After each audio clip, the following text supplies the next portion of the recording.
Bienvenidos a La Minuta. Gracias al Emporio Digital. Búscanos en www.elemporiodigital.com.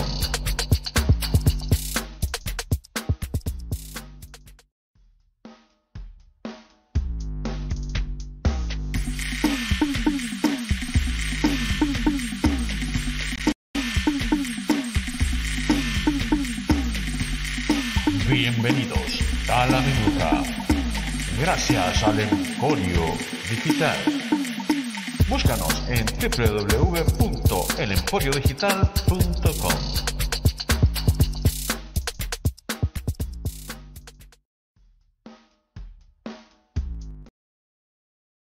Buenas tardes, buenas noches, buenos días, la hora que sea. Gracias por estar con nosotros, gracias por estar con La Minuta, gracias al Emporio Digital, transmitiendo completamente en vivo y el podcast, obviamente, de La Minuta, donde se escucha a través de todas las redes sociales y también en las aplicaciones de audio. Gracias por estar siempre aquí cada viernes. Hoy no es un día distinto, bueno, es un 3 de mayo.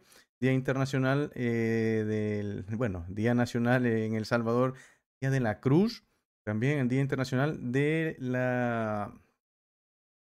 la prensa, ¿no? Pero hay un tema y varios temas importantes que hablar, lo vamos a discutir. Vamos a darle la bienvenida a Jandres desde Italia. Jandres, ¿cómo estás? Bienvenido una vez más a La Minuta. Te habías perdido, ¿qué te habías hecho, chaval? Hola, ¿qué tal, Eric? Siempre un gusto acompañarles. Sí, no andaba de parranda. Pues aquí estamos, minuteros y minuteras, en otra transmisión del resumen semanal de lo más calientito, en este caso, de lo que está pasando en El Salvador. Tenemos dos invitados muy buenos a los que le vamos a sacar toda la información que tienen. Así es que también nos acompaña, estamos el trío de comunicadores, también Juan Carlos. Eric, ¿estamos listos? Excelente, bienvenido Carlos desde Italia Bueno, también. ¿Y transmitiendo dónde, Carlos? bueno, estamos por la plataforma del informativo salvadoreño en Milán y la plataforma de los Medios Unidos, siempre en la ciudad de Milán. Gracias por la invitación. Vamos a descubrir a dos jóvenes que incursionan en la vida política de El Salvador, haciendo sus aportaciones con esa sangre nueva de buscar cambios y visiones diferentes en la sociedad. Damos la bienvenida a nuestra amiga Wendy Alfaro.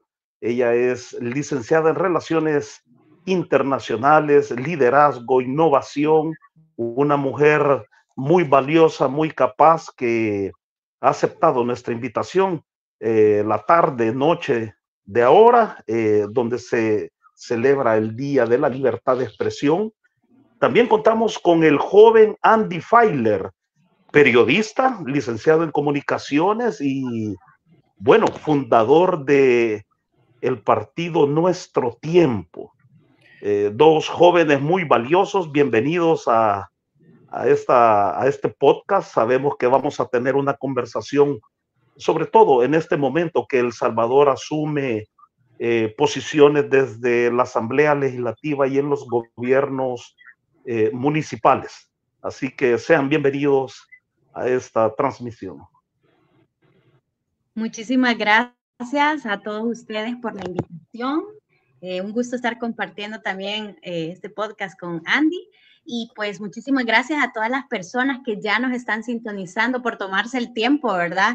Y mostrarse interesados por las cosas que pasan en nuestro país. De verdad que es un gusto poder interactuar por estas plataformas con todos ustedes.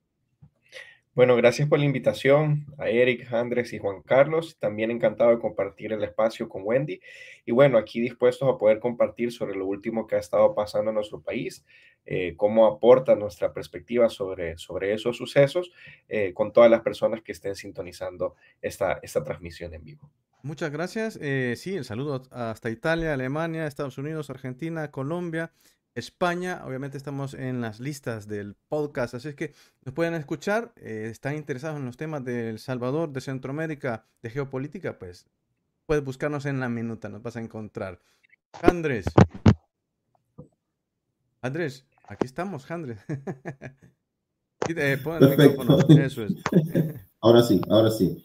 Pues bien, El Salvador están pasando un montón de acontecimientos en tiempo récord y hay que ir al paso con lo que está sucediendo, darle continuidad desde aquí, pues a veces se nos hace complicado. Por eso invitamos siempre a personas que nos ayuden a analizar y estudiar lo que está pasando en el territorio de El Salvador. Hay como 5 temas en la mesa para esta tarde, para Centroamérica, esta noche aquí para Europa, pero quizás vamos a iniciar con la cuestión del municipalismo.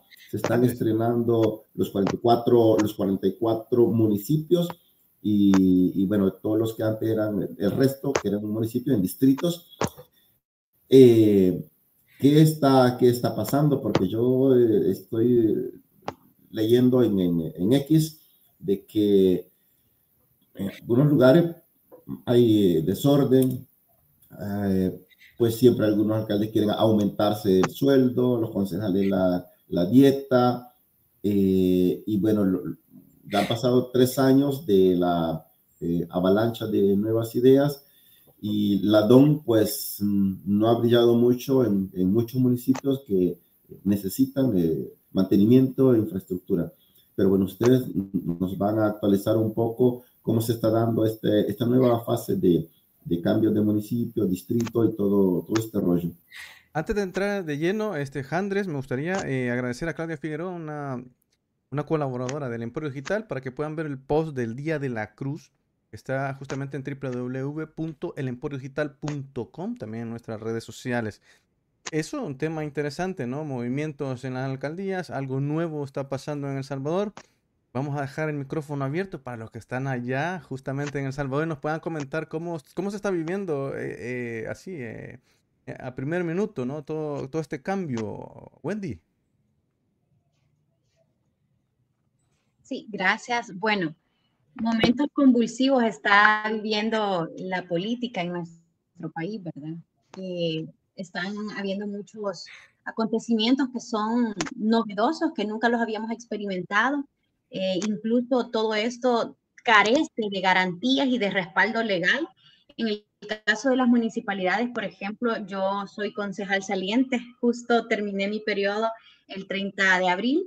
Y puedo decirles que hasta el 30 de abril su servidora no conoció de un protocolo o un proceso para ser parte de un traspaso, para ser parte de una transición, tal y como lo establecen los instructivos de la Corte de Cuentas, ¿verdad? Que al final de cuentas son ellos quienes se encargan de velar que este proceso se realice atendiendo, digamos, las debidas formas. Sin embargo, como les digo, su servidora como concejal estaba en la facultad de poder participar de todos estos procesos, pero no fue así.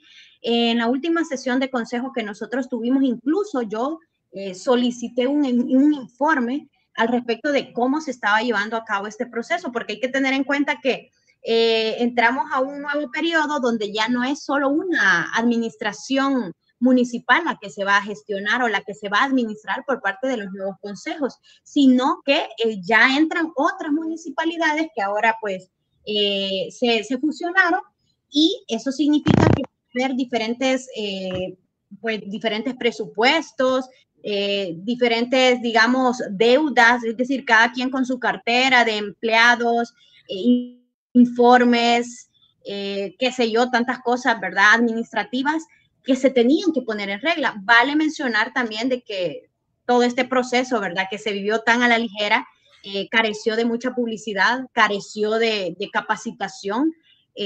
Nosotros como concejales, por ejemplo, a la fecha no logramos comprender, o como ex concejal en mi caso, no logramos comprender en qué consistía o cómo iba a realizarse la nueva administración, teniendo en cuenta que cuando nosotros aprobamos el presupuesto de este año se estaba aprobando únicamente para la municipalidad de Santa Tecla, donde yo fui concejal, pero ahora se fusionaba con un nuevo municipio.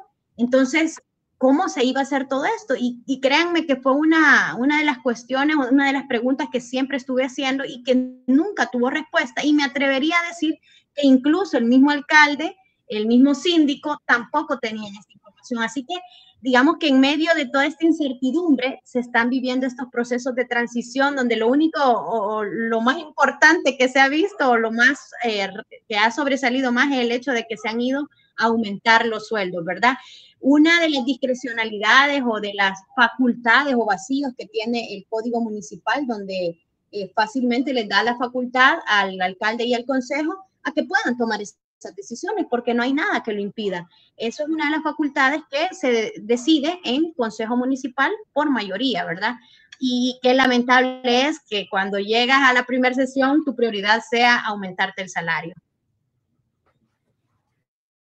Andy, ¿qué nos puedes contar? Interesante todo lo que nos comenta Wendy. Andy, ¿tu perspectiva?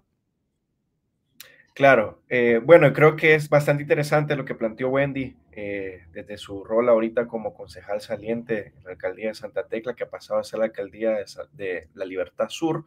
Quizá algo que ha llamado bastante la atención recién en las últimas horas que ha pasado es este ruido, ¿no?, sobre la subida de salarios que han hecho algunos consejos municipales, alcaldes, síndicos y concejales electos. Frente a eso, pareciera ser que el partido Nuevas Ideas trató de ocupar su aparato de propaganda y las vocerías activas del partido para desacreditar a aquellos consejos municipales que lo están haciendo, porque si, es un hecho que quienes lo están haciendo, algunos o buena parte de ellos son consejos o alcaldías que no ganó el partido Nuevas Ideas. Entonces Nuevas Ideas encuentra la oportunidad de hablarle a la ciudadanía que le quitó esos votos, que le quitó ciertas alcaldías, que le quitó ciertos distritos, porque también los que ahora pasaron a ser distritos son alcaldías del periodo pasado que ellos perdieron en esas pasadas elecciones. Pero al mismo tiempo, sobre estos sucesos hay un poco de hipocresía, porque vemos uno de los hechos más emblemáticos, o una de las alcaldías más emblemáticas, es la capital, que ha pasado a ser San Salvador Centro. Y ayer veíamos una investigación periodística de Gato Encerrado, si no me equivoco, en donde ya hubo un acuerdo y el alcalde Mario Gran pues va a tener una subida de salario de $2,000, una subida en gastos de representación exactamente para $2,000. Y a pesar de que el presidente de su partido dijo que cualquier alcalde que promueva esto, cualquier concejal que vote a favor de estas subidas de salarios van a ser expulsados del partido, no vemos que esas acciones hayan ocurrido. Es decir, de nuevo vemos una incoherencia entre lo que ellos dicen y lo que ellos hacen. Lo que ellos hacen es lo de siempre, abusos de poder, concentración de poder, y entre esos abusos de poder está esto, ¿no? Recetarse salarios más jugosos, justificando que ahora los municipios son más grandes. Pero entre lo que hacen, entre lo que dicen, pues bueno, solo es una campaña de desprestigio para capitalizar políticamente sobre aquellos municipios que ellos perdieron. Pero al final del día creo que la gente se da cuenta de la realidad, ¿no? Se da cuenta de ese tipo de incoherencias y hay bastante resentimiento, creo yo, con esto cierro, en lo municipal. Recordemos que la elección de 3 de marzo, que fueron las elecciones municipales al Parlamento Centroamericano, en cuanto a la votación que recibieron candidaturas a consejos municipales, es de las más bajas que ha existido en la historia de El Salvador y probablemente, y tendremos que ver entre líneas en algunas investigaciones, sondeos de opinión que han salido, probablemente eso se deba a la decepción que se llevó la gente de un posible fraude estructural que se dio en la elección pasada, que fue la de diputados y presidentes, ¿no? Y por eso la gente ya no quiso salir a votar, votó menos en lo municipal y hoy se encuentran que los que quedaron electos, pues, se están autorrecetando salarios mucho más grandes. ¿Se había visto antes? Sí, se había visto antes, se ve ahora. Como dijo Wendy, no hay nadie que pueda decir esto no se puede hacer, porque queda dentro del consejo. Ellos dicen, pues de aquí no sale, y si sale, pues te vas tú. Ahora, a ver, obviamente ha cambiado mucho la parte esta de las municipalidades, ¿no? Y hoy un cambio más. Ustedes que estuvieron dentro, por decir algo, o sea, ¿cómo vieron esta participación? Porque ustedes obviamente son oposición.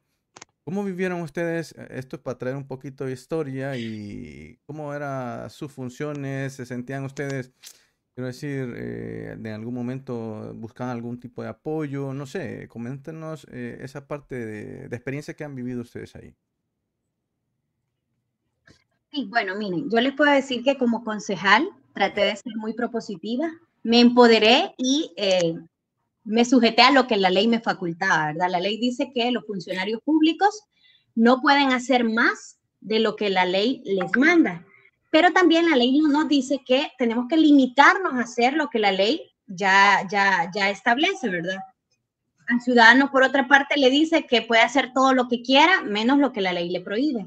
Entonces, nos empoderamos de esas facultades y tratamos de ser muy propositivos, y algo que yo hice fue el llevar diversos proyectos, y algo de lo que yo me siento orgullosa y que puedo resaltar, y tengo los atestados para demostrar que eso fue así. Yo siempre estuve dando a conocer en las redes sociales el trabajo que yo hacía, le estuve dando publicidad.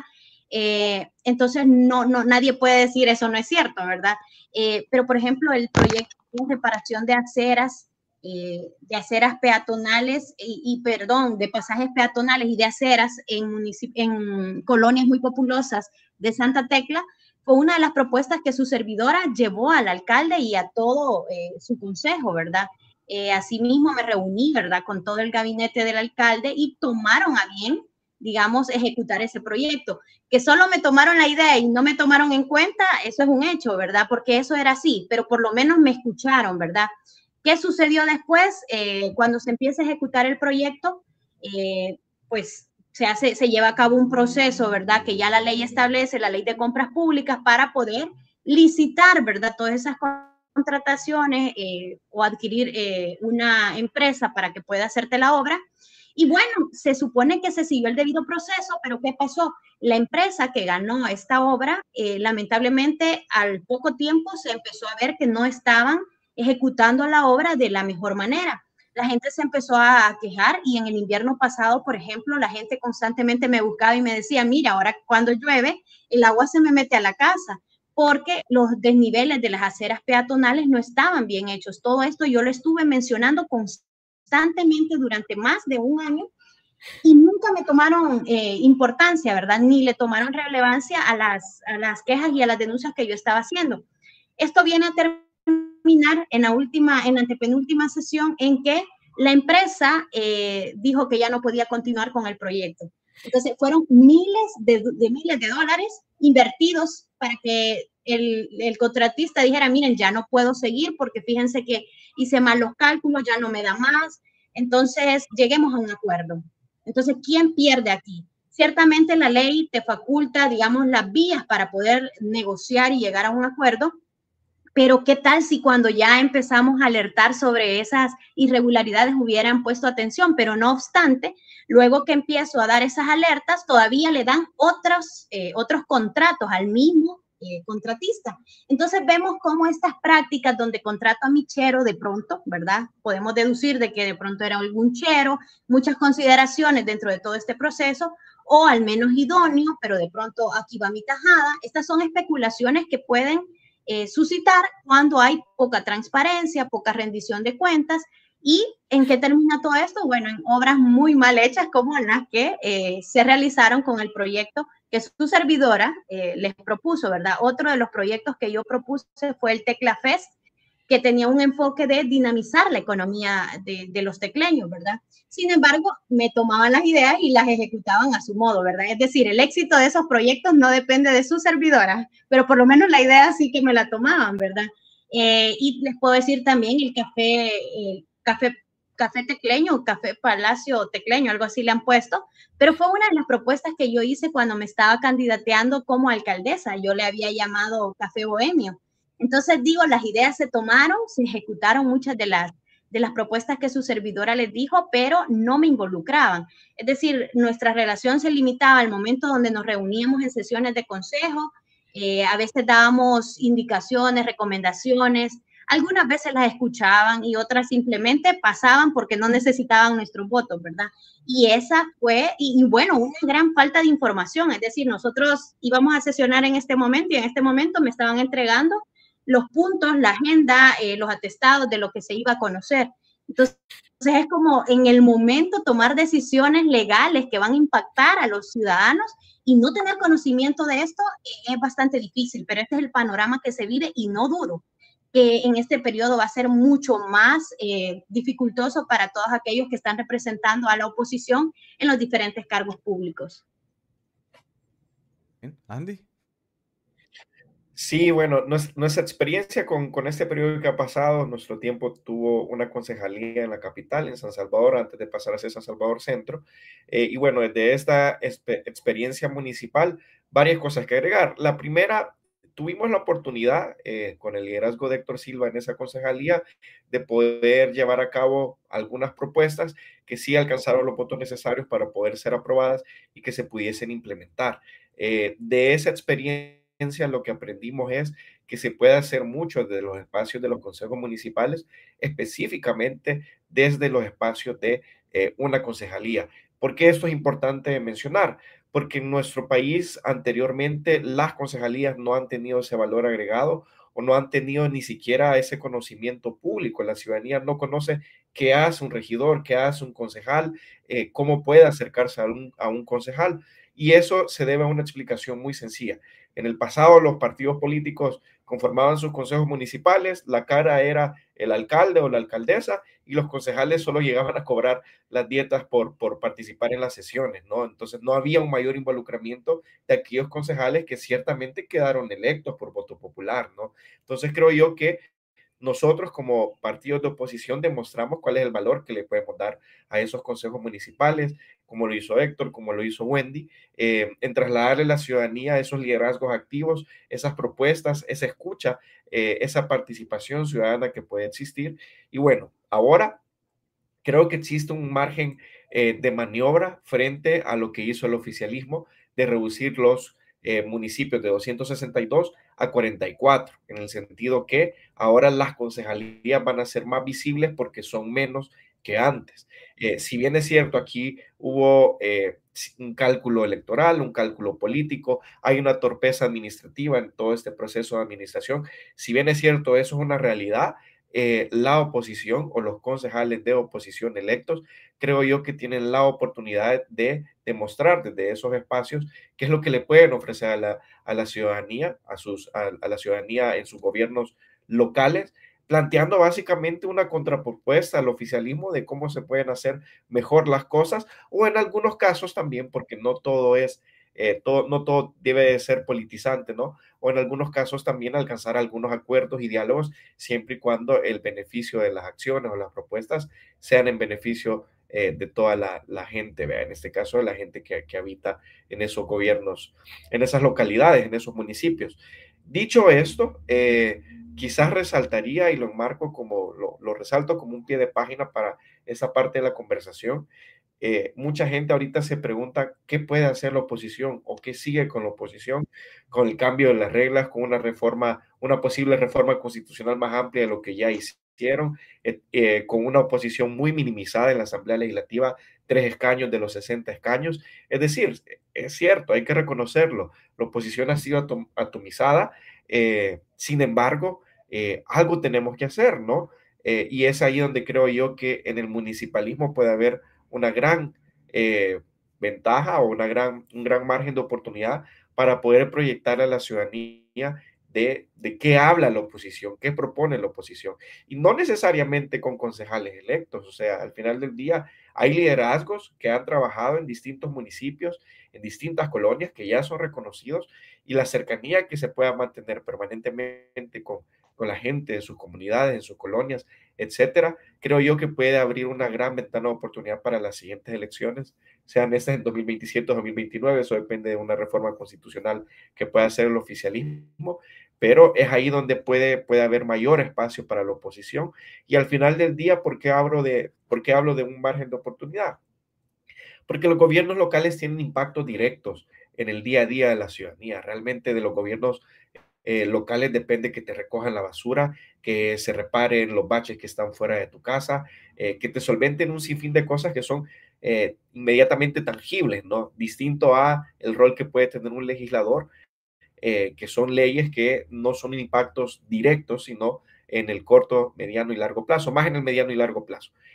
Pero es ahí donde los concejales y alcaldes pueden tener una ventaja. Creo yo que la perspectiva o una apuesta a la oposición, en gran medida, no en toda, debería de ir encaminado en eso.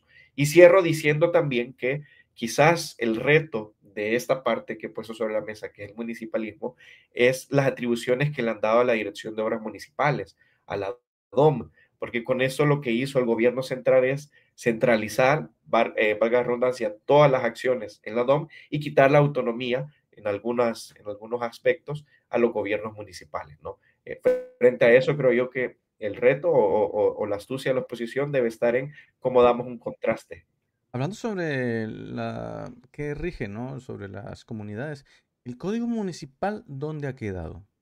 Porque, a ver, nosotros hace aproximadamente unos 4 o 5 años hicimos más o menos un programa sobre el código municipal y poca gente interesada, muchísima gente. O sea, si tú lo que has dicho, o sea, nadie sabe qué derechos tiene o qué puede pedir. Y ahora con estos cambios la gente está más confundida. O sea, tú vives en el este, en el oeste, estamos hablando aquí otras cosas. Cuando tu municipio se llamaba, qué sé yo, Soyapango, hoy es San Salvador Este, si era, o sea, ¿dónde queda el código municipal? ¿Dónde sigue vigente? ¿Rige algo? ¿O simplemente esto va a cambiar? Cuéntenos un poco sobre ello. Realmente nosotros podemos desde fuera, por ejemplo, nosotros conocimos el código municipal hace años, ¿no? Donde había cosillas, ¿no? Para poder estudiar, para poder orientar a las personas, porque a la hora de votar tienen que saber y conocer qué está dentro del reglamento, qué está dentro de la ley. Pero claro, la gente común, no, quiero decir, me refiero común, es que todos, como no nos interesa, eso es política, eso es tal, al final pues hay un desinterés. ¿Cómo ven esta parte ustedes que han estado dentro de la municipalidad? Wendy. Sí, bueno, y como usted dice, las personas muchas veces desconocen qué es un código municipal, por ejemplo, o no comprenden, ¿verdad?, cuál es el impacto que esto tiene. Imagínense un triángulo, porque literalmente en derecho hay un triangulito, se llama pirámide de Kelsen. Esto en derecho significa que la norma que está en la punta, o sea, literal es como una pirámide, y va en orden, pero la norma suprema en un país es la Constitución. Y de ella se deriva el resto del cuerpo normativo que va a regir la vida de los salvadoreños. Es decir, es el margen que nosotros tenemos para actuar. Yo, por ejemplo, como ciudadana, si se me ocurre el día de mañana, qué sé yo, ir a asaltar un banco, obviamente no lo puedo hacer, ¿verdad? ¿Por qué? Porque yo estoy infringiendo otros bienes jurídicos que ya los protege la Constitución Wendy, y las leyes. no, Wendy, perdona que te interrumpa. No lo digas porque tú dices las ideas y otros las hacen. Así que vamos a omitir. Sí, seguramente, ¿verdad? Hay que tener cuidado, no nos tomen tan literal las cosas, pero el punto es que en esta pirámide, arriba tenemos la norma suprema por excelencia en un país, que es la Constitución, y de ahí se van derivando todas las leyes secundarias, ¿verdad? Se llaman secundarias porque la primaria obviamente es la suprema, ¿verdad? Es la Constitución. Estas leyes secundarias vienen a regir o a regular la vida de los ciudadanos en diferentes ámbitos. En el ámbito penal, es decir, todos los delitos, cómo se tiene que conducir el ciudadano, cuáles deben ser las conductas que ellos tienen que experimentar y cuáles están prohibidas. Asimismo, por ejemplo, el Código Municipal, ¿verdad? Es decir, cómo se van a administrar esos pequeños gobiernos locales. Y yo siempre decía, un municipio es como un mini gobierno. Hagan de cuenta y caso que, bueno, tenemos el gobierno central, que está conformado por 3 poderes. Lo mismo es el gobierno municipal, también tiene 3 poderes, que básicamente el alcalde representa lo que sería un presidente. El consejo municipal viene a ser lo equivalente a una asamblea legislativa. Y el síndico viene a ser el papel de lo que hace un órgano judicial, por ejemplo, porque el síndico es quien tiene que, en teoría, contarle las costillas, ¿verdad? Y cuidar los recursos de la municipalidad, ¿verdad? Velar por la legalidad del proceso, de todos los procesos. Entonces, ¿a dónde queda ese código municipal? Decirles que el código municipal ha sufrido muy pocas reformas, es decir, lo que ustedes conocieron de pronto es lo mismo que está a la fecha. A veces el problema no son las leyes ni lo que está escrito en las leyes. El Código Municipal le dice, por ejemplo, cuáles son las funciones, las competencias del alcalde, en qué ámbito va a regular, le habla de la autonomía de las municipalidades en lo administrativo, en lo económico y en lo social. Es decir, le está diciendo a la municipalidad, mira, tenés que administrar estas tierritas a esta gente y vos les tenés que servir así, así, ¿verdad? Le está diciendo todo. ¿A dónde queda todo esto? Miren, empezando por la norma suprema, esa ya se la pasaron, y me perdonan la expresión, pero se la pasaron por el arco del triunfo, ¿verdad? Y las leyes secundarias de la misma forma, es decir, hay muchos procesos y con esto les pongo un ejemplo. El artículo 116 del Código Municipal establece los mecanismos de participación ciudadana y le dice que, por ejemplo, los municipios tienen que transparentar, rendir cuentas, pero también tienen que hacer sesiones públicas para que los ciudadanos sepan cómo están administrando sus recursos. Su servidora fue promotora de que se hicieran sesiones públicas, televisadas, como lo hace la Asamblea Legislativa. A la fecha, creo que todo eso está en la Comisión de Comunicaciones de la Alcaldía y nunca pasó a más. Siempre les pedí informe y siempre me decían, no nos ha venido el informe de regreso. Entonces, vemos cómo para ellos no es prioridad el cumplir las leyes. Y por otra parte, yo les puedo garantizar, y con propiedad les digo, los alcaldes y los consejos perdieron esa autonomía. La perdieron a tal punto que las decisiones se tomaban partiendo de lo que les mandaban a decir desde allá arriba. Entonces, hoy por hoy, la ley es un hombre.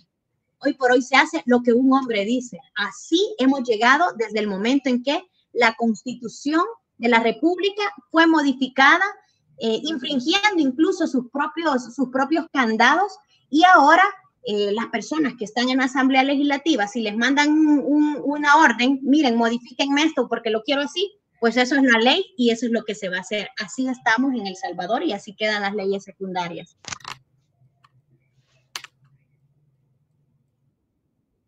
Ahí teníamos más o menos cómo va funcionando. Al parecer surge, Andy, hay una pregunta, Carlos. Sí, bueno, comienzan a llegar las preguntas, específicamente el fenómeno China.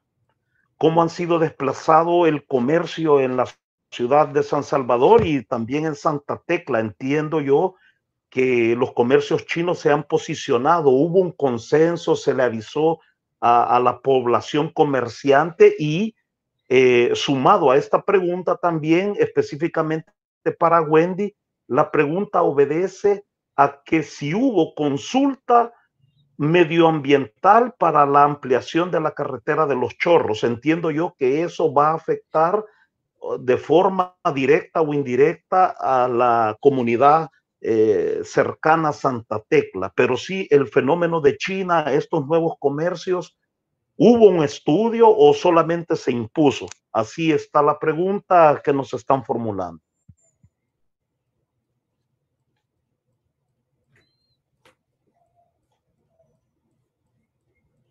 Bueno, les respondo rápidamente lo de medio ambiente.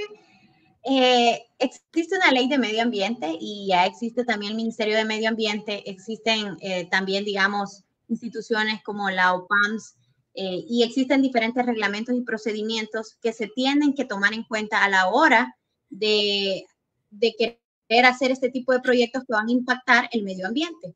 Decirles que la ley no es mala, la ley de hecho establece ciertos procesos, pero el detalle es que toda regla tiene una excepción, sobre todo si quien te lo está pidiendo, ¿verdad? De pronto va alineado a tus intereses o los intereses de aquellos que están al frente de esas instituciones están alineados con lo que se pretende hacer. Al consejo sí llegaban algunas, porque así lo establece la ley, cuando era competencia del consejo municipal o del municipio, sí llegaban ciertos temas a la municipalidad, ¿verdad? Pero, por ejemplo, por decirle lo que se está haciendo en Los Chorros, sí se tuvo una solicitud de parte del Ministerio de Obras Públicas porque un tramo donde iba a pasar este proyecto le pertenecía a la alcaldía de Santa Tecla. Entonces la solicitud fue, miren, les queremos comprar este pedazo de barranco, porque literalmente era una quebrada, ¿verdad? Y este es el monto que se ofrece, o sea, un monto bastante simbólico. Llega un momento donde nosotros decimos, hey, pero van a impactar, ¿verdad? Toda la vida silvestre que hay ahí, o sea, diferentes especies que quedan en peligro. Pero el detalle es que si nosotros nos rehusábamos a aprobarlo, también existe una nueva ley que ya no se necesita de pronto que el municipio te autorice, sino que esta ley, no recuerdo el nombre exactamente, pero esta ley habilita al gobierno a que, por ejemplo, si quiere hacer uso de esa tierra, pues en cualquier momento puede actuar con base a esa facultad que les dio la ley, ¿verdad? Esto pasó, por ejemplo, también en la zona costera de La Libertad, donde despojaron de sus tierras a muchas personas y las mandaron a otro sitio porque ellos querían intervenir eso para algún proyecto que tenía el gobierno ahí.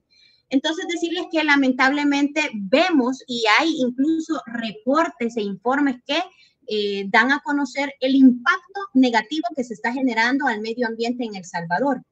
¿Y es prioridad de este gobierno? No, no es prioridad. Y si no veamos, ¿será que el gobierno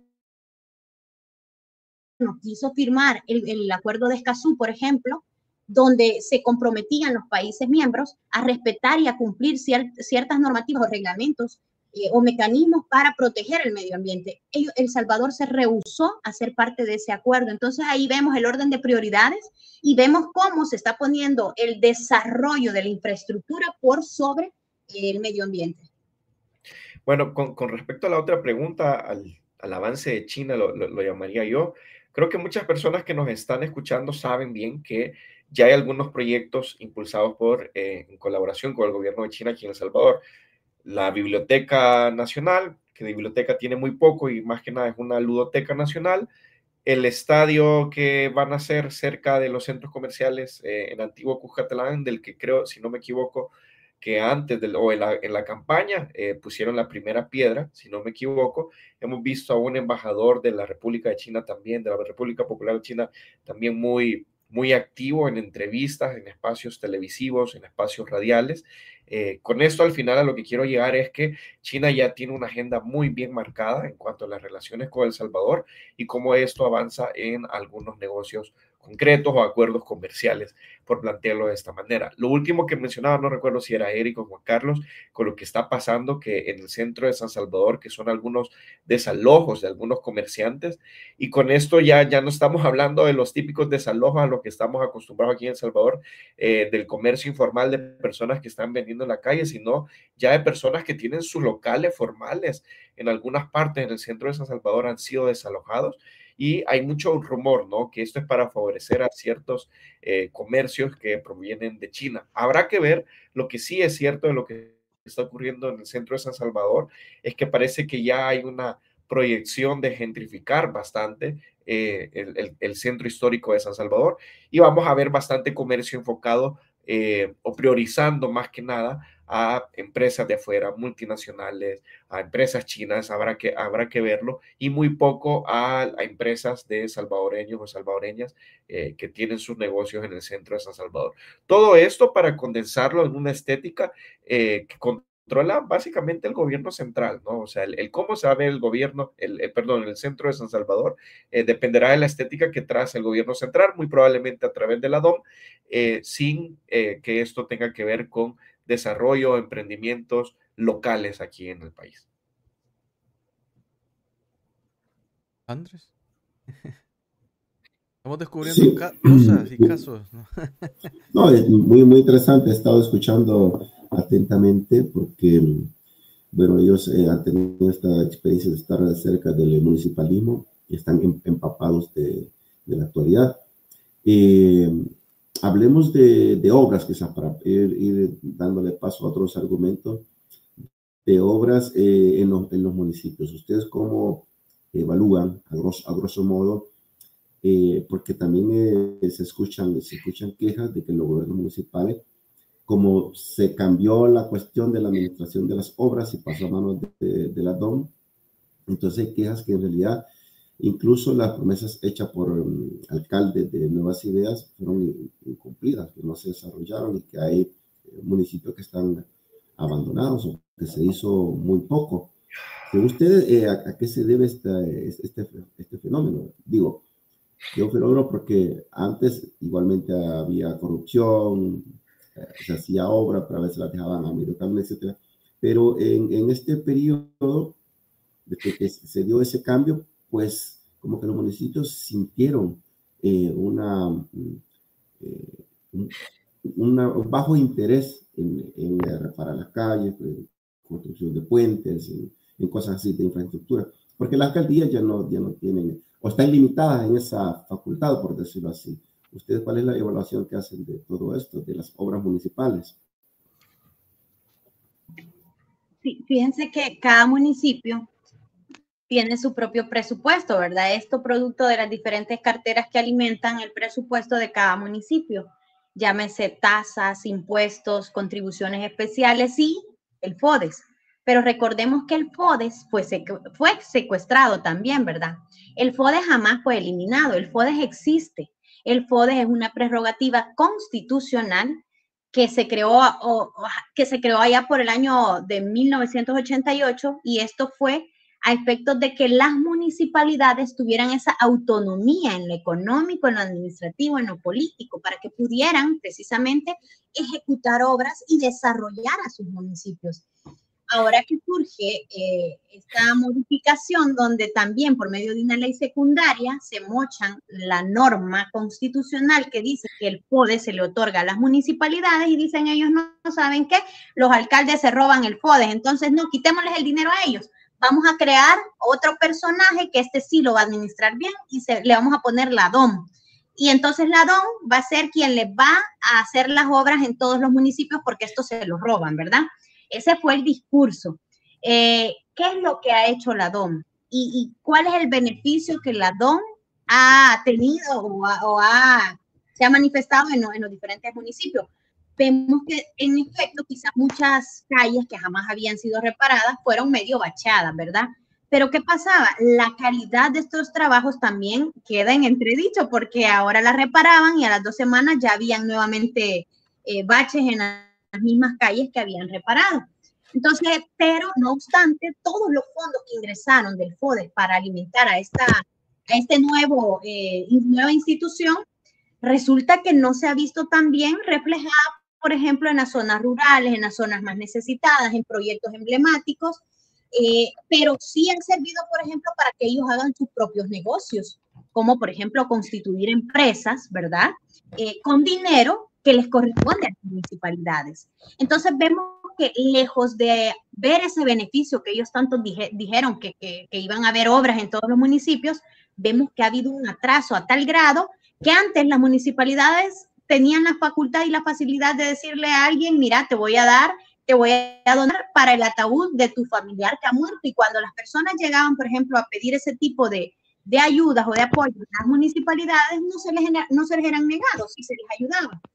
Pero ¿qué pasa ahora? Ahora ni siquiera para eso hay, es decir, muchas actividades, porque el FODES no solo servía para obras, también servía para programas que incentivaban el deporte, la juventud, el desarrollo, la educación, entre otros, ¿verdad? Todo eso se paralizó. Y todo esto gracias a quién? Gracias a la decisión que los diputados tuvieron de crear la DOM, ¿verdad? Donde todos los recursos que eran de las municipalidades se inyectaron ahí. Otra mentira más de este gobierno y de esta asamblea legislativa. Prometieron desarrollo. ¿Y a dónde está el desarrollo? ¿A dónde están esas obras? Si alguien las ha visto, porque el Hospital Rosales, y ya como decía Andy, aquí han puesto piedras a cada rato y han hecho inauguraciones y nunca se ven esos proyectos finiquitados. Y si no, ¿a dónde está el tren del Pacífico, por ejemplo? O el viaducto de los Chorros, que si bien ya son varios años y no se ve avance, el aeropuerto, ¿verdad? Y tantas cosas más que nos quedamos, o la ciudad Bitcoin, ¿verdad? Tantas cosas que vemos que solo nos están dando a tocar con el dedo. Antes usábamos las piedras, nosotros poníamos piedras antes, pero era para jugar pelota, ¿no, Carlos? Al menos nos servían para algo. Bueno, claro. Interesante, ¿no? Lo que nos comenta Wendy y también Andy.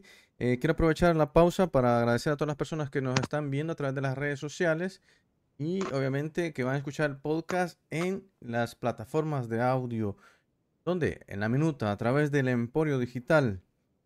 Vuelvo a algo que dijo Andy, la atomización de la oposición. Creo que es un tema interesante, ¿no? Porque podemos hablar sobre la visión y los liderazgos de los partidos de oposición, hoy menos que antes, ¿no? Haciendo es que no se puede llamar ni contrapeso, ¿no? Porque no existe esa capacidad. Andy, ¿cómo ves tú la participación, obviamente, de la oposición, no solamente en el aspecto municipal, sino que en el aspecto general, ¿no? En Salvador. Claro, bueno, primero si lo ves en términos generales, pero en esos términos generales lo ves desde la mera perspectiva política y de espacios de incidencia, por supuesto que está atomizada porque hay pocos espacios a los que se pudieron llegar de cargos de elección popular para ser muy específicos. Y en esos espacios es donde es difícil empujar aún más frente a un oficialismo que tiene cooptadas las instituciones, que tiene una supermayoría en la Asamblea Legislativa, etcétera, aunque, por supuesto, creo yo que el rol que se puede jugar en esos espacios de lo que tiene la oposición ahorita, específicamente, para ser concreto, creo que Claudia del partido Vamos puede jugar ese rol. Primero es el uso de su voz en la plataforma que tiene de lo público y, por supuesto, como esa voz se impregna de sensatez, de propuestas, de valentía y demás. Y por otra parte, los simbolismos. Creo yo que los simbolismos a los que pueda apelar la oposición desde esos espacios públicos van a ser muy importantes.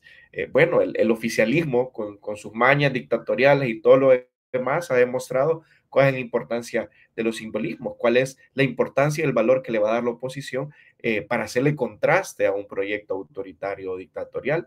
Creo yo que va a ser muy oportuno. Y por otro lado, siempre en términos generales, el gran reto de la oposición, creo yo, es en cómo se construye de la sociedad civil también. Porque al final del día, para llegar a esos espacios de toma de decisiones, es la vía electoral, ¿no?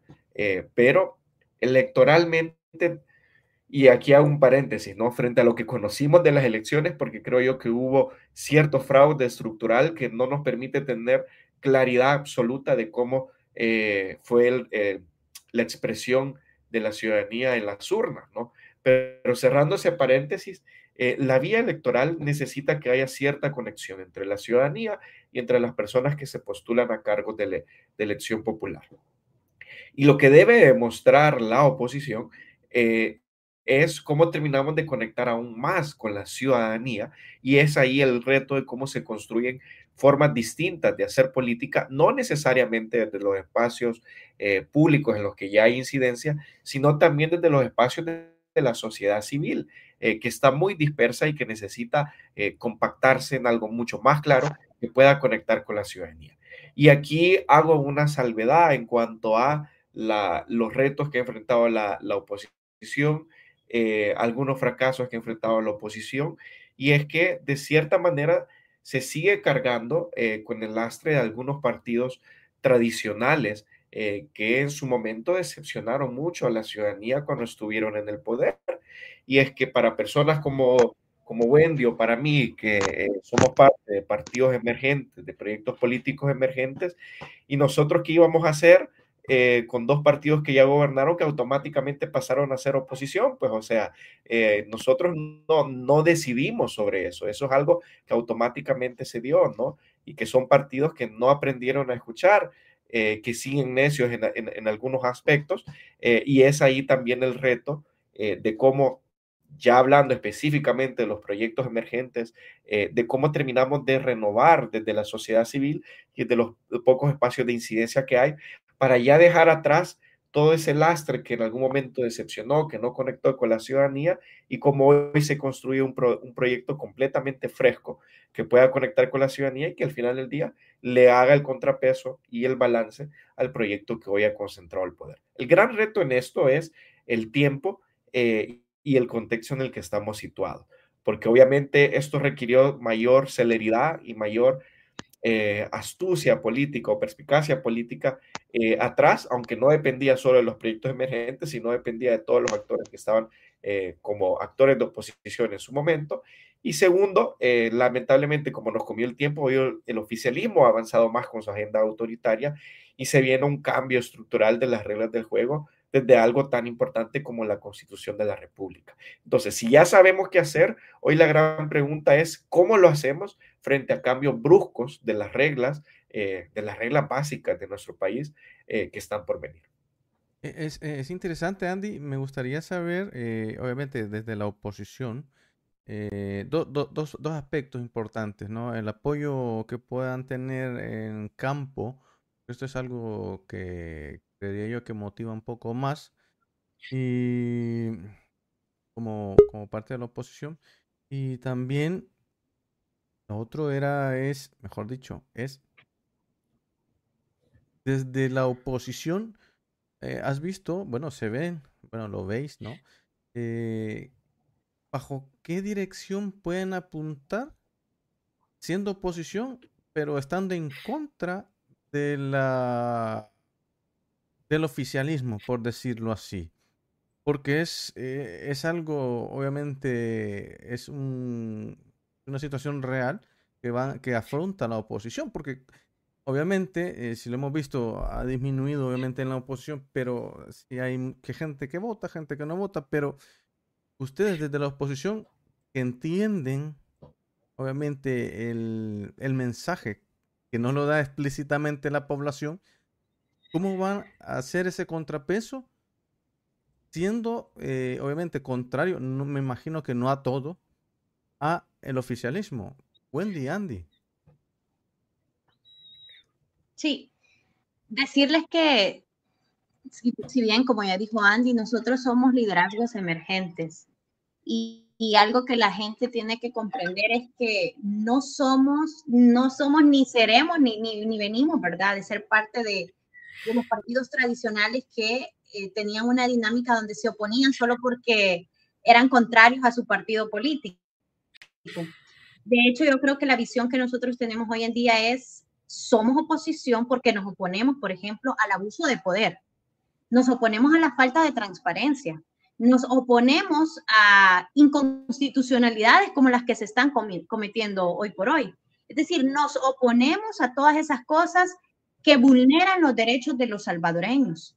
Nos oponemos a todo aquello que abusa más del más pobre, que favorece al más rico. Mucho se tenía el discurso de que este gobierno iba a ser más con los pobres, más equitativo, pero por el contrario vemos que quienes pregonaban eso luego de una legislatura terminaron igual que como entraron, es decir, con las mismas prerrogativas y privilegios que ellos tenían. Y vemos que no hubieron políticas públicas, no hubieron tampoco leyes en favor, por ejemplo, de aquellas personas que no tienen acceso a una vivienda digna. Tampoco vimos políticas públicas ni leyes en favor de personas que nunca han tenido acceso al agua. Entonces vemos cómo el discurso que te venden es una cosa, pero lo que hacen es otra. Entonces nosotros nos oponemos a todo eso. Y por supuesto que desde la Asamblea Legislativa nuestra diputada también ha votado en favor de muchas situaciones o cuestiones que sí han ido en beneficio de los salvadoreños. Lo que sucede es que ellos ponen más el megáfono en querer desprestigiar o deslegitimar a la oposición, ¿verdad? Y lo que dicen es que nos oponemos a todo, que a todo decimos que no. Por el contrario, tienen ellos toda una fila de diputados que están dispuestos a apretar el botón sin pensar, sin leer, sin cuestionarse, ¿verdad? Sin debatir todo lo que están aprobando y todo aquello que va a venir a impactar la vida del salvadoreño. Entonces, creo que ser una oposición constructiva es parte de la filosofía que tenemos nosotros como partido Vamos, y creo que lo hemos ido haciendo muy bien. Yo creo que el hecho de que en estas elecciones se hayan logrado para la diputada Claudia Ortiz más de 60,000 votos, es decir, hemos crecido más del 90% como partido político. De hecho, fuimos el segundo partido político que en este proceso, los únicos dos partidos políticos que en este proceso crecieron fue obviamente el oficialismo, ¿verdad? Que con el voto del exterior recibió, digamos, la oportunidad de poder lograr tantos escaños en la Asamblea Legislativa y más todas estas maniobras que hicieron para que se dieran los resultados de esa forma. Pero por otra parte, nuestro partido la tenía muy difícil, es decir, nosotros incluso creímos que iba a ser imposible lograrlo porque nos la pusieron muy difícil. Aún así, fuimos el partido que creció más del 90%. En las pasadas elecciones, la diputada Claudia Ortiz logró entrar con un poco más de 16,000 votos y ahora logró entrar con más de 60,000 votos. Ahora, si hablamos de las votaciones que tuvimos a nivel nacional, solo participando en 5 departamentos, tuvieron casi más de 90,000 votos, si no me equivoco. Entonces, imagínense cuánto hemos crecido en un contexto adverso. Es decir, nosotros nos estamos preparando para ser una alternativa política al poder que hoy por hoy nos gobierna. Y por supuesto que lo que dice Andy es muy cierto, va a ser necesario la cohesión y el trabajo con la sociedad civil y cambiar esa perspectiva y el panorama de cómo se hace política, desde cúpulas partidarias o desde partidos al servicio de la sociedad civil. Bien, sobre este tema me gustaría hacer esa reflexión, pregunta. Por un lado, evidentemente, los únicos instrumentos hasta el momento que dice la Constitución para acceder al poder, a los diferentes niveles de poder, es a través de los partidos políticos electorales legalmente constituidos. Y esa, digamos, es una pelea que tienen los partidos, ¿no?, para alcanzar el poder. Pero el otro aspecto, y donde escucho quizás poco, es el trabajo político no partidario, y justamente lo que ustedes estaban planteando, es el trabajar con la gente, estar conectado permanentemente con las necesidades de la gente, que la gente sienta de que ese partido no solo le representa, sino que también es un movimiento. Y para eso también se necesita crear, obviamente, una estrategia y también recursos materiales, recursos económicos, sobre todo en El Salvador, que es un país caro para vivir, y para movilizarse se necesita echarle combustible a los carros o a las motos para andar haciendo un trabajo territorial. El otro aspecto son las alianzas, que ustedes ya estaban introduciendo ese argumento. Y aquí les quiero hacer como dos preguntitas. Una, doy por entendido que Andy decía de que descarta Arena y el FMLN como para hacer alianza, ¿no? A futuro. Se están iniciando rumores de que el expresidente Mauricio Funes está impulsando o está motivado o tiene los deseos de que pueda surgir otro partido político electoral con tinte progresista, llamémosle así. Hipotéticamente, obviamente, ¿con cuáles partidos de los actuales existentes o movimientos ustedes estarían dispuestos a ir amalgamando una alianza política con aspiraciones de lanzar candidaturas unificadas en las próximas eventos electorales? Bueno, primero con lo que había planteado Eric, no me quería quedar sin una reacción ante eso en cuanto a los retos de la oposición y frente a lo que ha hecho el oficialismo y esta nueva etapa en la que nos encontramos. Creo que la oposición, o una parte de ella, parte de un aspecto que nos puede dar ventaja, depende de qué tan bien lo hagamos. ¿Y a qué me refiero con esa ventaja? Que hoy ya pasamos a un ciclo en el que el oficialismo ya no puede echarle la culpa automáticamente a todo al gobierno anterior, porque están a un par de semanas de ser ellos el gobierno anterior. Entonces, hay incluso data, hace poco había una investigación, un reportaje de las promesas incumplidas de parte de este gobierno saliente, ¿no? Entonces, cuando hablen a la gente de que no cumplieron esto, le mintieron con esto a la gente, etcétera, etcétera, etcétera, recuerden que eso ya son ellos, ¿no? Con promesas incumplidas, gobierno anterior, mentiras populistas, ya son ellos y no solo Arena y el Frente, ya Nuevas Ideas es parte de ese bloque que le mintió a la ciudadanía. Y es ahí donde la oposición tenemos el reto, porque acabamos de hacer una transición en la que, sí, mucha gente dice que ustedes solo se opusieron a esto y a esto y a esto.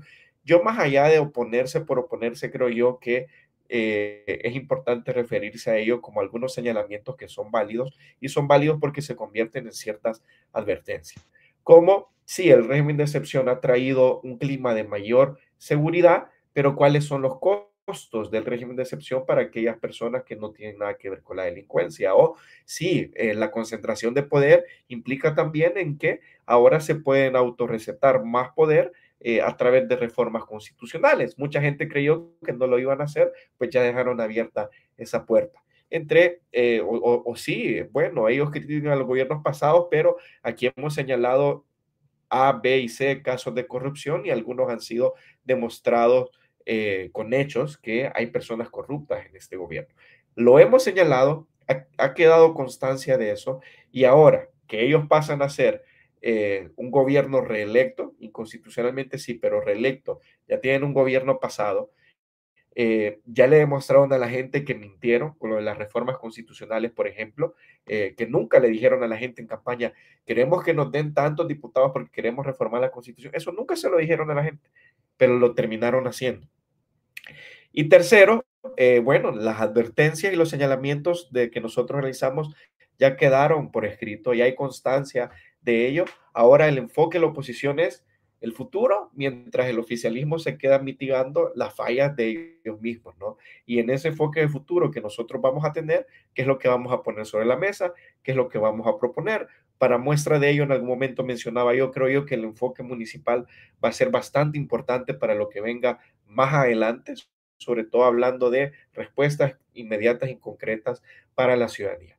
Y por último, a lo que planteaba Andrés en cuanto a alianzas políticas y electorales, bueno, al menos nosotros, y lo hemos dicho ya públicamente, estamos haciendo una transición de nuestro tiempo a un movimiento político, porque justamente hemos hecho esa lectura del contexto que está atravesando el país, en que hace falta construir algo en la sociedad civil, canalizado a través de un movimiento político que pueda ser una plataforma en donde se puedan juntar, en donde se puedan crear puntos de encuentro entre la ciudadanía y a través de este movimiento político, lo he dicho también públicamente, más adelante cuando llegue el momento, falta mucho tiempo, tenemos tiempo para construir un buen movimiento político ahorita y cuando transcurra el tiempo habremos de decidir qué va a ser este movimiento político. Tiene tres caminos un movimiento político desde la perspectiva que nosotros estamos planteando. Uno es, ¿será que este movimiento político sale a recolectar firmas y se convierte en un partido político? ¿O será que la ciudadanía no quiere que se constituya otro partido político y vería bien que este movimiento político construya una alianza con uno o dos partidos políticos, dependiendo de, o será que este movimiento político puede explorar la vía de participación por medio de candidaturas independientes? Tenemos abiertos esos tres caminos. No me atrevería a señalar yo alianzas con X, Y, B partido político. Lo que sí pudiese decir es que por experiencias previas de esta pasada elección, creo yo, y esto me refiero directamente a los partidos tradicionales que ya han gobernado antes, ese tipo de alianzas es muy difícil que prosperen. Primero, porque ni entre ellos mismos se pueden poner de acuerdo. Y segundo, porque existe cierta necedad a poder hacer estas lecturas que personas como nosotros estamos haciendo desde nuestros proyectos políticos. Entonces, con eso, la voluntad puede existir de parte nuestra, pero no de todos. Los acuerdos que se puedan tomar al final del día, cuando llega el momento, es de la voluntad de quienes sí han hecho una lectura precisa de lo que se debe construir para hacer balance frente a lo que está haciendo el oficialismo. Wendy, ¿algo que nos quieras comentar sobre el tema? Sí, bueno, por nuestra parte, como partido político, decirles que estamos abiertos a la sociedad civil y a cualquier expresión, ¿verdad? Política que sea legítima, que sea democrática, que sea transparente y que sobre todo no tenga señalamientos de corrupción, como lamentablemente ya se tiene en partidos tradicionales, ¿verdad? Yo creo que en este momento nosotros estamos en un proceso de fortalecimiento, estamos fortaleciendo nuestras estructuras internamente, estamos trabajando para que en los próximos meses la población pueda empezar a conocer el proyecto político que significa Vamos y abrir las puertas a todos aquellos cientos de salvadoreños que nos escriben a diario y que nos dicen, hey, miren, me gusta el papel que ustedes están teniendo, queremos unirnos. Queremos ser parte de ustedes. En este momento estamos en esa etapa de prepararnos, ¿verdad? De organizarnos, de armar nuestras estructuras, de establecer lineamientos, procesos, a efectos de que todo esto se haga de manera ordenada, de manera orgánica. Nosotros estamos dispuestos a hacer esa alternativa política a la hora y el día en que este país pueda salir de este bache en el que estamos, en el que ya hemos ingresado y que no sabemos cuánto tiempo va a durar. Es decir, todo esto es incierto, así como puede durar 3 años más, 5 años, de pronto se puede extender. Vemos la experiencia de países como Venezuela, Nicaragua, ¿verdad? Donde poco a poco fueron haciendo pequeños cambios y a la Constitución fueron trastocando muchas cosas hasta el punto que se han instaurado en el poder y no lo quieren soltar. Entonces nosotros estamos conscientes de eso, pero desde la posición donde estamos vamos a seguir luchando. Y yo creo que el único derecho que no nos vamos que no hemos perdido a la fecha, porque hoy todos nuestros derechos están en el limbo, es decir, con esta reforma que hicieron recientemente, imagínense el día de mañana, dice el presidente, bueno, ¿saben qué? El régimen de excepción ya no va a ser régimen de excepción, sino que ya va a ser un régimen que se va a quedar como parte de la política nacional del país, ¿verdad? De política de seguridad. Imagínense qué impactante sería eso, vivir en un país sin garantías de forma perentoria.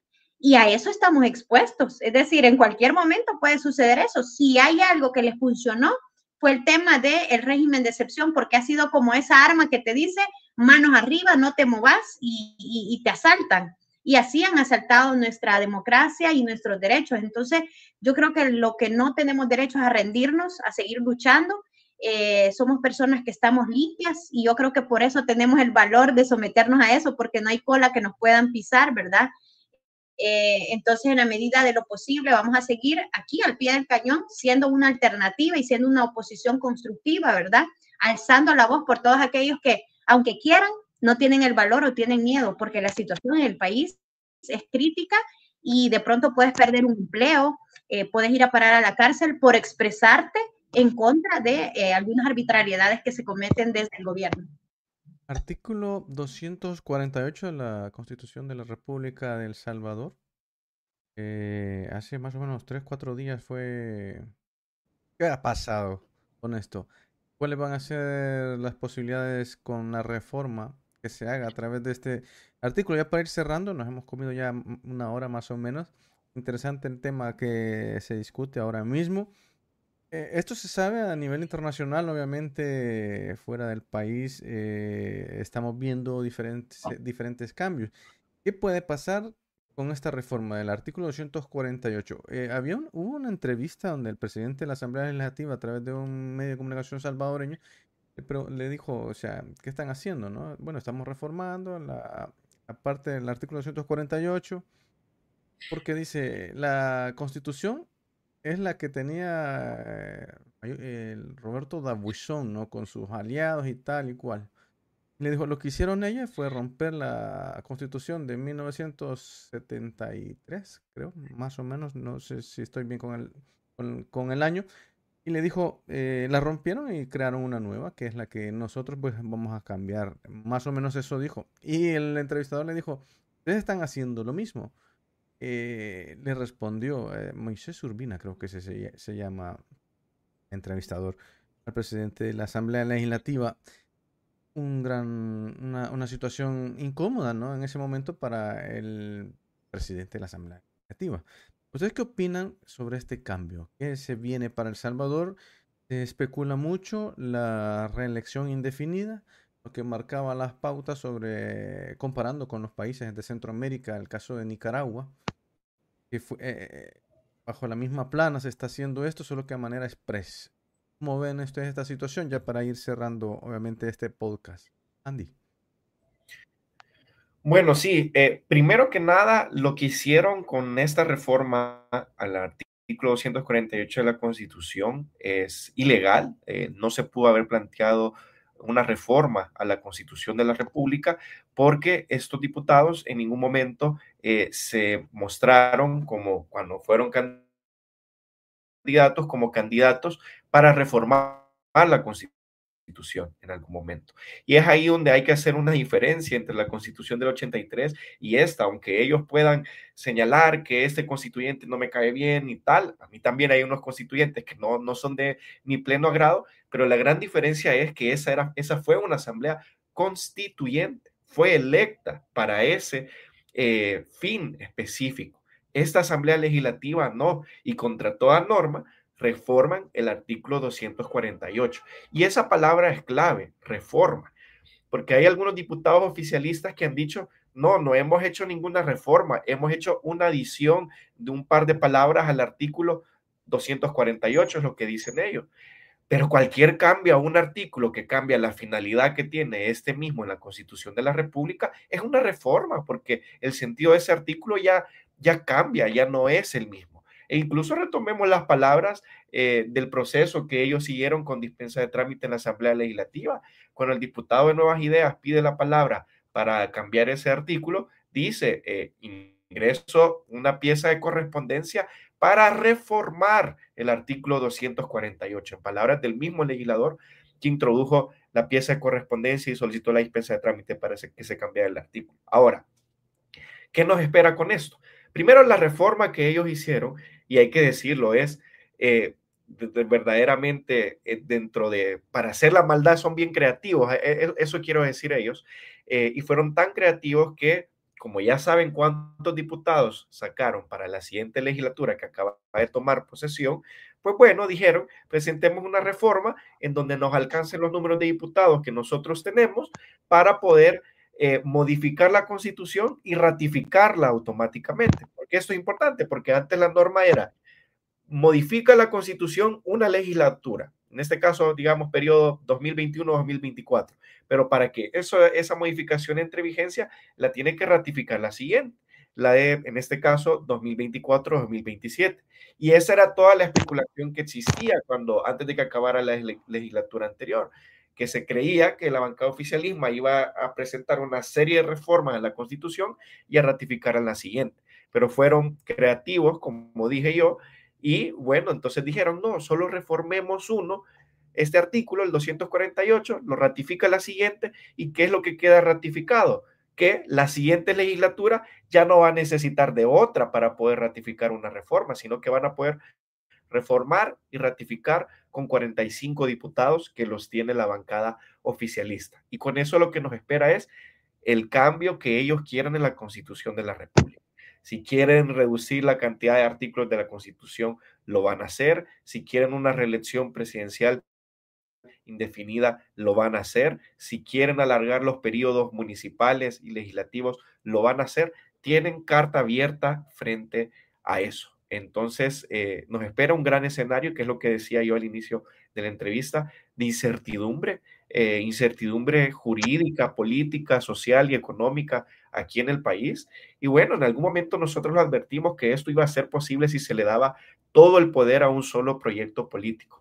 Y lo grave del asunto, con esto cierro, es que si se hace una reforma a la Constitución, cuando esto se ha hecho en otros países, una Constitución debe de condensar la expresión ciudadana en su máximo esplendor. La Constitución de la República debe de representar a quienes habitamos esa nación que tiene esa Constitución. Pero pareciera que lo que nos espera es una Constitución de la República a la medida de una sola persona, no de los millones de salvadoreños que existimos, sino a la medida de una sola persona.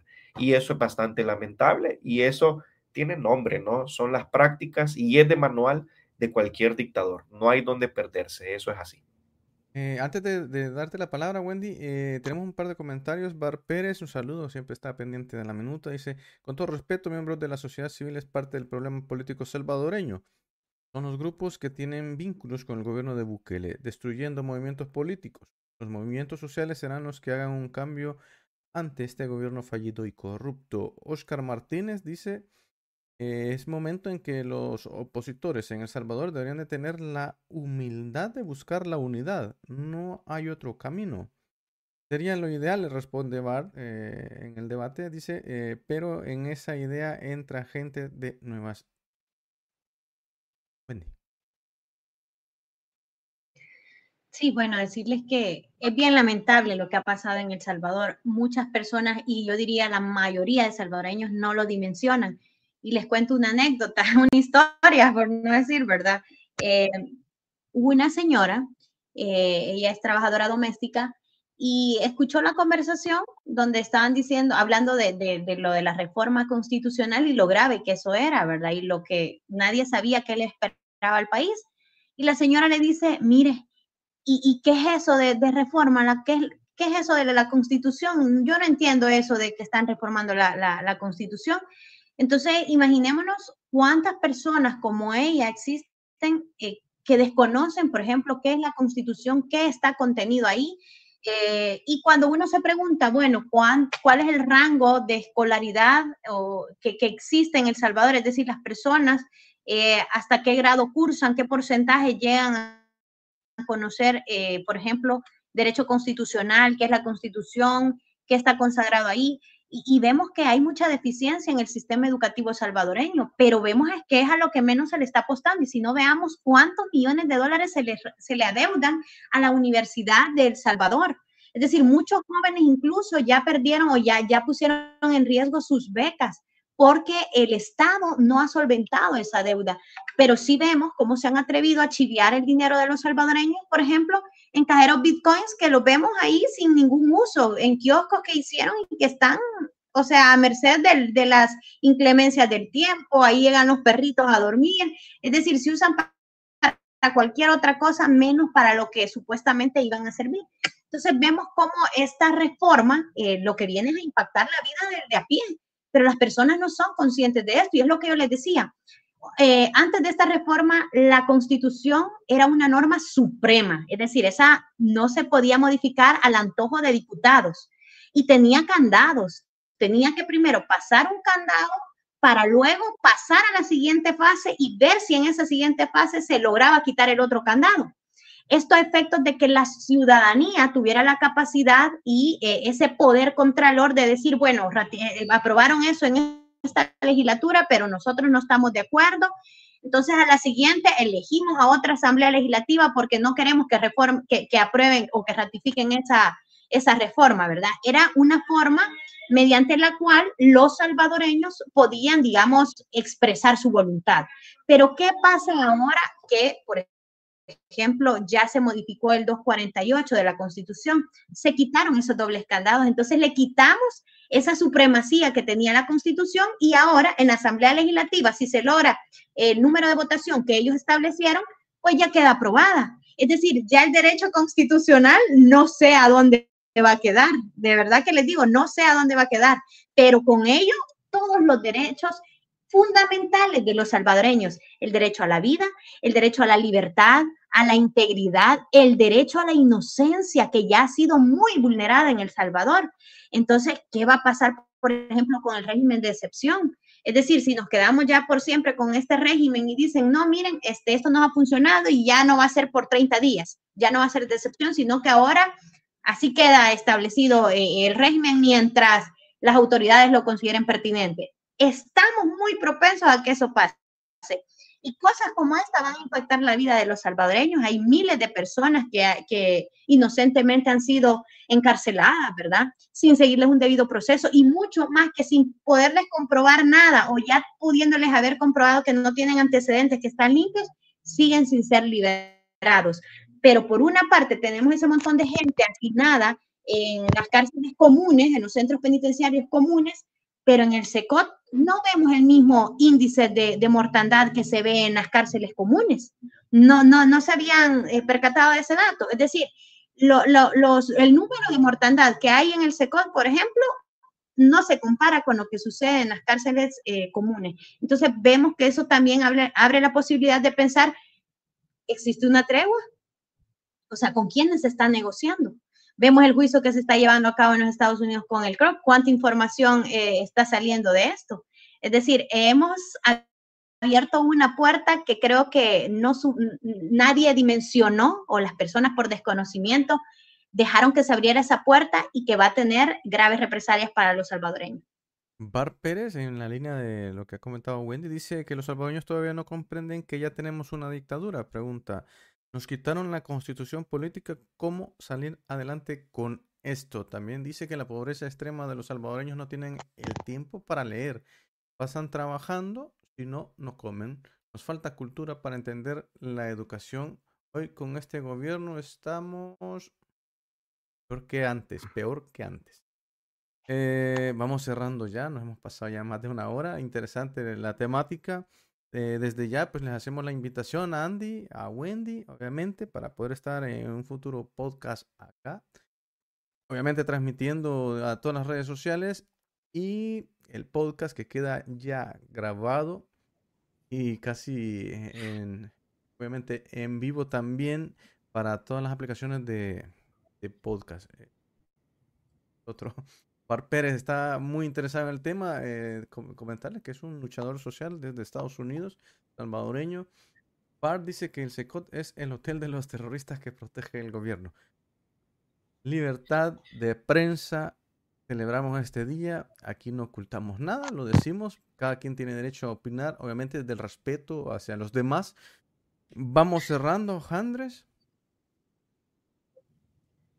La hemos pasado muy bien en esta directa y en este podcast.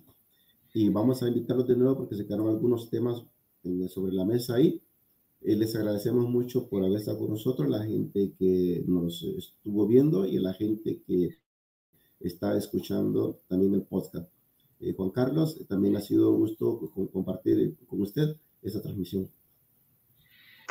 Bueno, muchas gracias a nuestros invitados. Nuestras plataformas digitales quedan a su entera disponibilidad para futuros encuentros. Un saludo hasta El Salvador desde Milán, Italia. Cerramos. Muchas gracias, Wendy, por haber aceptado estar con nosotros y obviamente tenerte en un futuro también aquí con nosotros, Wendy, hablando de diversos temas. Asimismo, Andy, gracias por haber estado con nosotros. Nos despedimos sin más. Así es que nos escuchamos hasta la próxima. Gracias. Muchas Un gracias. saludo.